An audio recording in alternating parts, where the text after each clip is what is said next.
Au milieu de la nuit, des choses se passent. Dis à ta soeur, des choses se passent. Au milieu de la nuit, la destruction se fait. Dis à ton frère, la destruction se fait.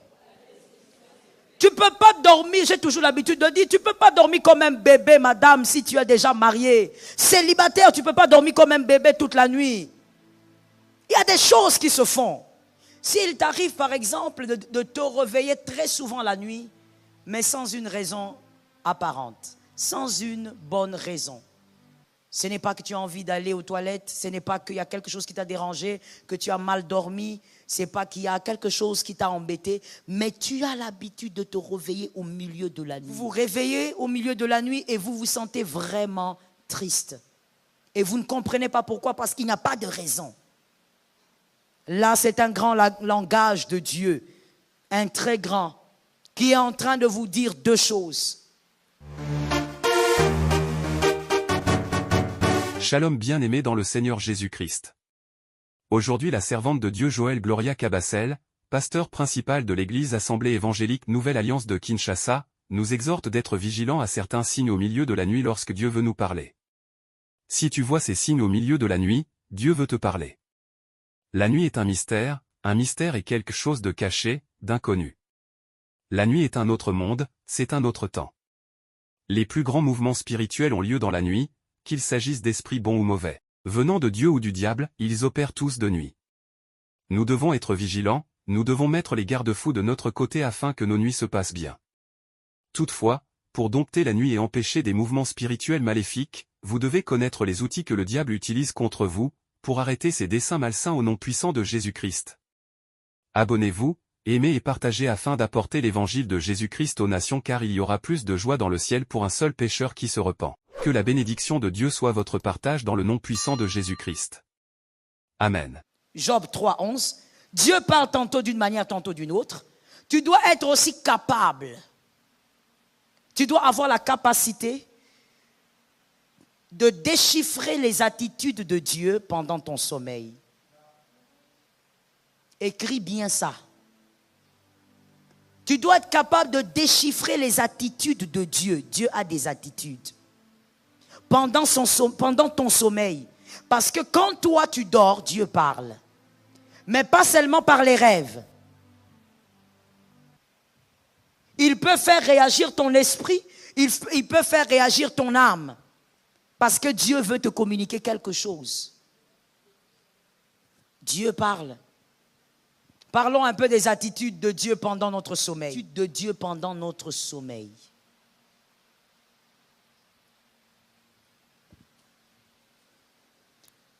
Il y a par exemple cette attitude. C'est Dieu qui réagit et Dieu fait aussi réagir ton corps ou ton âme et encore ton esprit. S'il t'arrive par exemple de te réveiller très souvent la nuit, mais sans une raison apparente, sans une bonne raison. Ce n'est pas que tu as envie d'aller aux toilettes, ce n'est pas qu'il y a quelque chose qui t'a dérangé, que tu as mal dormi, ce n'est pas qu'il y a quelque chose qui t'a embêté, mais tu as l'habitude de te réveiller au milieu de la nuit. Très souvent. Et quand tu te réveilles, il n'y a pas de raison. Tu ne sais même pas pourquoi tu t'es réveillé. Quand tu t'endors, après quelque temps, tu sursautes encore. Mais tu n'as pas fait de cauchemar. Ne vois-tu pas que Dieu est en train de manifester quelque chose? Dieu lui-même est en train de te réveiller pour une raison bien précise. Et la plus grande des raisons, c'est quoi? Tu dois recharger tes batteries. C'est qu'il y a quelque chose qui arrive. Que quelqu'un entende ici et que Dieu ait pitié d'une âme. C'est qu'il y a quelque chose qui arrive et cette chose va te déstabiliser si tu ne recharges pas tes batteries. Dieu est en train de te dire, come on, lève-toi, recharge les batteries. Toi, quand tu te réveilles plusieurs fois, comme tu es là en train de regarder, de tourner tes yeux comme ça, comme les guides d'une montre, au lieu de comprendre, c'est un langage. Ça fait partie des attitudes de Dieu pendant le sommeil de l'homme. Tu te lèves et tu commences à prier. Pas prier comme tu fais là, en train de dormir en même temps, en train de te gratter dans tous les sens. Mon frère, un peu de sérieux pour ta propre vie. Tu te lèves et tu pries. Si tu veux rester assis, sois sûr que tu ne dormiras pas. Recharge les batteries. Parce que tu dois savoir que si tu ne recharges pas tes batteries, ce qui doit arriver arrivera. Ah oui. Ce qui va arriver arrivera. C'est-à-dire le problème que Dieu a vu, qui s'approche de ta maison, qui s'approche de ta vie, va arriver. Et lorsque ça va arriver, ça te trouvera faible. Ça risque de dévaster ta maison. Combien de fois j'ai vu des femmes dire, j'ai entendu et vu des femmes dire, je ne reconnais pas mon mari. Ça ne peut pas être lui. Ma sœur, quand le diable est en train de rôder autour, tu ne peux pas croire maîtriser la situation. Comme tu es là, tu ne maîtrises pas ton mari. Je n'ai pas entendu. Quand tu n'as pas répondu, ça veut dire tu dis le contraire. Bon, tu es libre. Je reprends quand même. Comme tu es là, tu ne maîtrises pas ton mari. Comme tu es là, tu ne maîtrises pas tes enfants. Il y a seulement Dieu qui est capable de tout maîtriser. Quand le même Dieu là te réveille comme ça, plusieurs fois la nuit, c'est l'un des langages de Dieu. Tu ne peux pas être là, tu te lèves comme ça et puis tu vas aux toilettes et tu reviens. Que Dieu ait pitié de toi. Il ne s'agit pas de chercher le sommeil. On t'a réveillé pour recharger les batteries. Ce que tu as comme charge, c'est peu. Est-ce que quelqu'un m'entend? Si tu sais que tu vas sortir et que là où tu vas aller, il n'y aura pas possibilité de charger ton téléphone, tu vas t'organiser pour le charger convenablement. Afin que tu ne sois pas lobat quelque part. Ton esprit a besoin aussi d'être rechargé. C'est l'esprit qui affronte les esprits. L'âme n'affronte pas les esprits. La chair n'affronte pas les esprits. L'esprit affronte l'esprit. Maintenant, quand l'esprit là va venir, un esprit, prenons seulement un esprit humain, un sorcier là qui s'amuse à venir vous ruiner, vous les hommes et les femmes de la famille. Quand il vient la nuit, il te trouve là en train de ronfler. Et non seulement toi tu ronfles, parce qu'il faut tenir compte du fait que quand tu dors, c'est ton corps qui dort, ton âme est en repos, mais l'esprit ne dort pas. Donc ton esprit, il est là, il voit, mais il est incapable. L'esprit humain vient, il le traumatise. Ton esprit est là, comme quelqu'un qu'on a ligoté, il ne peut rien faire. Pourquoi? Parce que toi, tu n'es pas vigilante, tu n'as pas compris que quand Dieu t'a réveillé plusieurs fois, c'était pour te dire, il y a un combat, recharge. Commence à prier. Commence à louer le Seigneur, commence à adorer, mais recharge les batteries. Est-ce que quelqu'un m'entend? La Bible a raison quand elle dit, il n'y a aucune tentation qui ne soit plus forte que vous. Aucune. Aussi, il n'y a aucun combat qui n'est plus grand que toi. Si tu n'arrives pas à vaincre, c'est parce que tu as été distraite quand il fallait recharger. Tu as été distraite quand il fallait emmagasiner de l'énergie spirituelle. L'une des attitudes de Dieu pendant que nous dormons, il vient vous réveiller sans arrêt. Il y a même des gens, Dieu les tourmente à un niveau, mais lui aussi, il est à un niveau d'ignorance incroyable. Il va se réveiller, des fois même il s'étonne. C'est étonnant, aujourd'hui je suis allé aux toilettes plusieurs fois. C'est anormal. Mais il ne comprend toujours pas. Il cherche toujours le sommeil. Mon frère, quand Jésus fait fuir le sommeil, toi tu cherches. Jésus fait fuir le sommeil parce que tu dois recharger les batteries. Toi tu cherches. Peut-être qu'en ce moment-là, Jésus est en train de voir combien le cœur de tes enfants sont en train de se détruire. Il est en train de voir, il dit, cette femme doit prier, sinon elle va perdre ses enfants. Peut-être pendant ce temps-là, Jésus est en train de voir comment on complote contre toi quelque part. Il veut que tu recharges avant qu'on t'affronte. Toi, tu dors. Que Jésus t'en délivre. Deuxième attitude de Dieu pendant notre sommeil. Au milieu de la nuit. Souvent, c'est au milieu de la nuit. Au milieu de la nuit. Comme même quand on a arrêté le Christ, c'était au milieu de la nuit. Au milieu de la nuit, vous constatez que vous avez une grande peur qui vous envahit. Vous n'avez pas reçu de mauvaises nouvelles. Vous n'avez pas entendu quelque chose de traumatisant. Mais vous sentez une très grande peur vous envahir. À l'occasion de rien du tout. Au milieu de la nuit. Soit une grande peur ou encore une très grande tristesse. Vous vous sentez très triste du coup.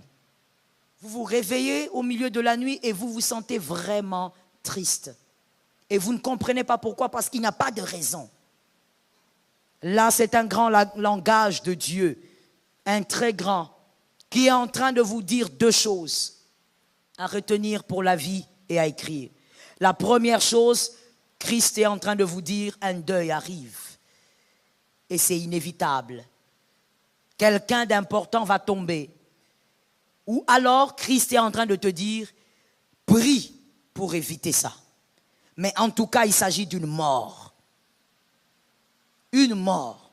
Peut-être que pendant que Dieu t'a réveillé, dans le monde de ténèbres, on est déjà en train de ligoter une personne de ta famille, un membre de ta famille. On est déjà en train de condamner, on est déjà en train de dire, cette date ici, tel va mourir. Et on est en train de sceller avec des rituels. Dieu te réveille en même temps. Et quand tu te lèves, tu te sens très triste. Tu te poses même la question, pourquoi je me sens comme ça? Pourquoi j'ai mal comme ça? Parce qu'il y a quelque chose qui se passe ailleurs. Il y a une mort qui a été programmée. Que quelqu'un dise, cette mort programmée ne m'atteindra pas.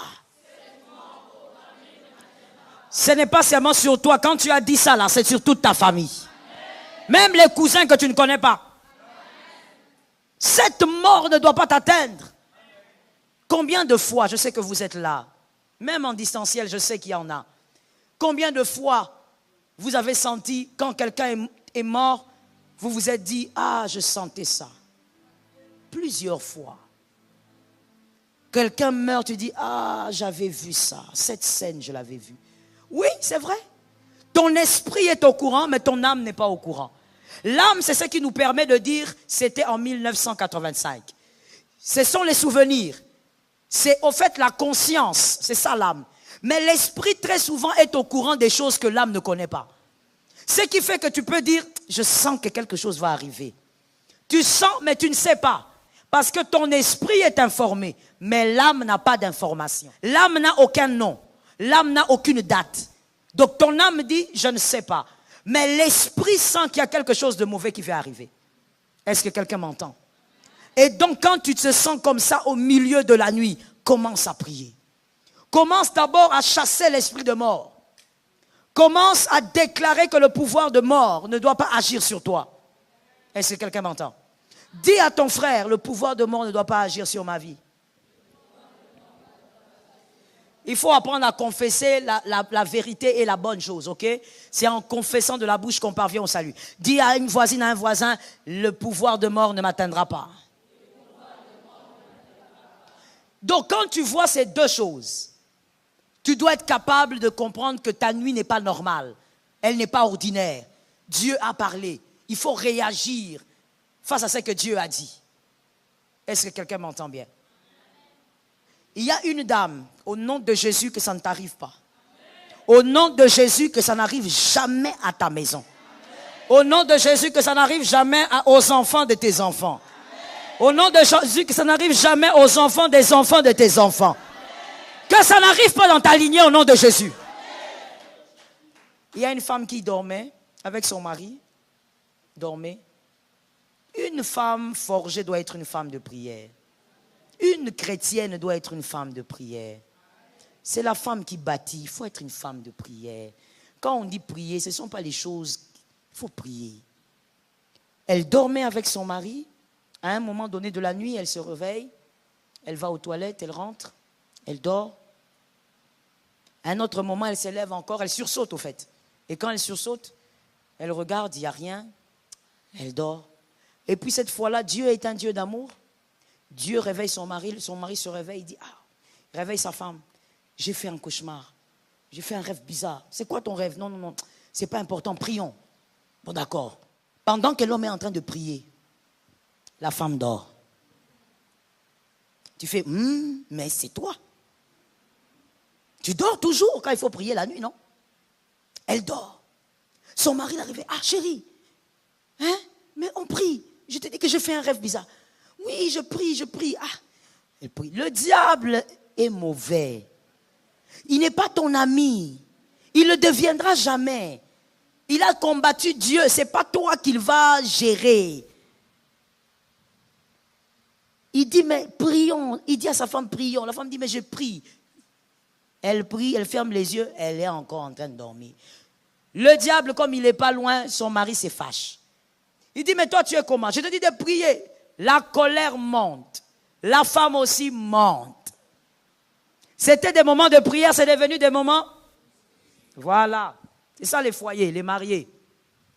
N'est-ce pas? C'est devenu le moment de dispute. Ça s'est transformé. Dans une fraction de seconde, ils ont commencé à se disputer là comme ça. C'est devenu chaud. Non, mais pendant qu'ils sont en train de se disputer, je disais au nom de Jésus, ça n'arrivera pas. Non, cette histoire m'a fait froid au dos.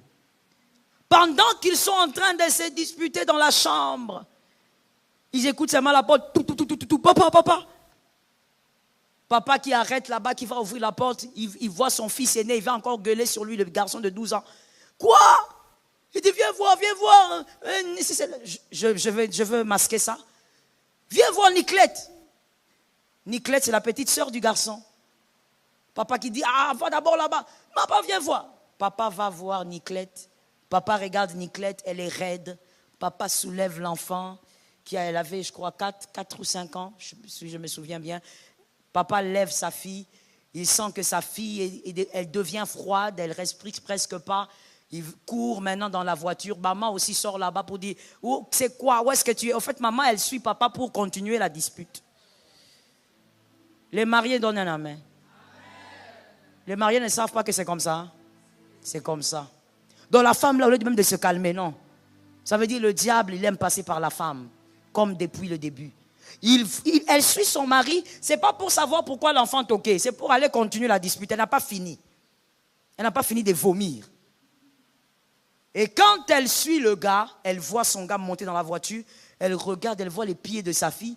Elle vient là maintenant, c'est quoi? Elle regarde sa fille, les yeux retournés. C'est là maintenant que le pagne aussi saute. Comme la femme sait le faire, elle commence à... Le diable, il avait déjà fixé tout un schéma. Dieu, avant même que le diable ne commence l'opération, Dieu avait déjà commencé à réveiller la femme. Avant même que l'homme fasse le cauchemar, pour maintenant amener les gens à réaliser qu'il y avait un danger. N'est-ce pas que Dieu avait commencé déjà par la femme? Avant que le diable ne t'attaque, Dieu va déjà commencer. Il va commencer à te révéler, mais le problème avec toi et moi, c'est qu'on n'est pas vigilant du tout. Ils sont allés à l'hôpital. Maman, je veux taire le nom de l'hôpital. Ils arrivent à l'hôpital. Ils descendent l'enfant. Ils amènent la civière et regardent et disent, vous nous avez amené un cadavre. Quand la dame là m'a appelé, oh maman, moi je ne quitterai pas ici. Maman, viens, l'enfant va ressusciter. Je lui ai dit, tu sais que tu dis là, sur ta tête. Arrière de moi, Satan. Tu m'appelles moi là, que je quitte ce que je suis en train de faire pour aller là-bas. Pourquoi? Alors que Dieu n'avait même pas prévu qu'un pasteur intervienne. Dieu avait prévu que toi-même tu t'élèves parce que la fille était attaquée. Si elle s'était réveillée, compris le sens de son réveil, elle avait prié, elle serait réveillée ce matin avec sa fille. Mais voilà, non seulement elle n'avait rien capté, mais même quand Dieu touche son mari, elle dort. Bien aimé, moi je n'ai jamais donné tort aux personnes qui pensent que les gens qui aiment dormir pendant la prière sont envoûtés. Oui, maman, je n'ai jamais donné tort aux gens qui prêchent ça. Ce n'est pas normal. Parce que toi, si tu te mets à regarder la télé, tu ne vas pas dormir. Tu te mets à regarder ta série là, qui ne fait rien dans ta vie là, tu ne vas pas dormir. Mais c'est seulement quand on commence seulement à prier, quand on commence à prêcher, surtout quand on prêche les liens de votre famille. Tu cherches dans l'église la position, tu cherches la colonne la plus solide. Tu cherches, quand tu touches la moquette ici, tu dis, ça c'est dur. Tu vas près de la chair, tu t'étales là-bas comme si tu mettais l'onacé. Non, tu es en train de dormir. Certains sommeils sont des sommeils d'envoûtement. Comment ça? Toi, tu as déjà vu quelqu'un, on lui donne par exemple le contrat de travail. Et on veut l'engager, on lui donne son contrat, on dit signer. Il commence à dormir. Certaines choses ne sont plus logiques. Il y a des sommeils bizarres, ma soeur. Cette femme a perdu l'enfant. Et puis elle me dit, pasteur, si j'ai bien compris, j'ai perdu ma fille. J'ai dit, mais qu'est-ce que tu veux que je te dise? Je veux répéter seulement ce qu'on t'a déjà dit. Tu as perdu ta fille. Tu as perdu sa fille. Quand je les ai reçus je ne sais plus c'était quand là, je les ai reçus. L'homme m'a dit, pasteur, j'ai du respect pour les hommes de Dieu. Mais je veux vous dire une chose. C'est que j'ai décidé que ça soit d'abord comme ça. Et moi, je connaissais la décision. Quand un homme te dit ça, ça veut dire quoi? Il a dit, cette femme-là, qu'elle soit d'abord loin de moi.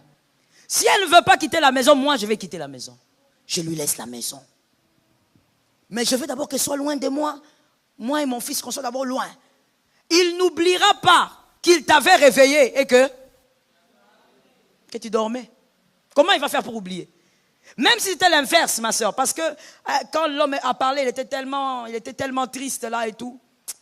Ah, des fois, vous savez, ça fait mal quand vous voyez un père pleurer parce qu'il a perdu son fils ou sa fille. Ça fait mal. J'ai toujours dit, il y a des choses qu'il ne faut jamais vivre dans la vie. Perdre ton sang, enterrer l'enfant. Jamais. Que Dieu épargne au nom de Jésus. Enterrer l'enfant. Donc moi, je te dis que quand je regardais ce monsieur pleurer, je disais au Seigneur, Père, je ne veux même pas savoir quel type de douleur il a. Épargne mon âme. Parce que tu sens comment un homme pleure du fond de son âme. Et quand il pleure, il cite le nom de sa fille. Et là, je te parle de quand il était dans mon bureau. Il cite le nom de sa fille. Il a mal. J'ai demandé à ce monsieur de prier. On a prié avec. Il m'a dit, je dois partir. Je pars. J'ai laissé le monsieur partir. La femme est en train de dire, maman, pourquoi il fait ça? Non, non, non. Moi aussi, j'ai perdu ma fille. J'ai dit ceci à la femme. J'ai dit, maintenant, essuie d'abord tes larmes. On reste maintenant entre nous. Essuie tes larmes. Toi, tu crois que si c'était toi, c'est toi qui avais reçu une révélation. Tu avais réveillé ton mari pour prier et qu'il avait fait ce qu'il avait fait. Tu allais réagir comment?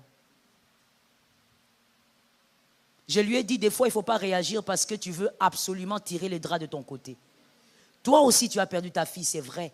Mais lui, il est en train de réagir face à quelque chose. C'est pourquoi des fois, les hommes disent, les femmes n'aiment pas traiter le problème. Des fois, c'est vrai. Le problème, ce n'est pas que l'enfant là n'est pas à toi. Le problème n'est pas celui-là. Le problème n'est pas le fait que vous deux, vous avez perdu l'enfant. Le problème est le fait que toi, quand on t'est réveillé, c'est ça le problème. Je lui ai dit, il faut un peu guérir de cette histoire-là, où on dit aux femmes, les femmes ne savent pas voir le problème en face. Il faut regarder le problème en face. Tu as aussi perdu ta fille, mais lui parle de quelque chose. Et c'est un souvenir qui va commencer à revenir sans cesse. Elle était là comme ça. Maintenant, pendant que je te parle, hein, elle est toujours chez, je ne sais pas, sa tante ou qui. Elle est là-bas. L'homme, il est là, chez lui avec son fils. Il a tellement mal qu'il ne veut pas voir cette femme. Maintenant, tu as perdu l'enfant. Tu ne peux pas voir ton fils. Ton foyer, tu ne l'as pas. À cause de quoi? Le bango bien.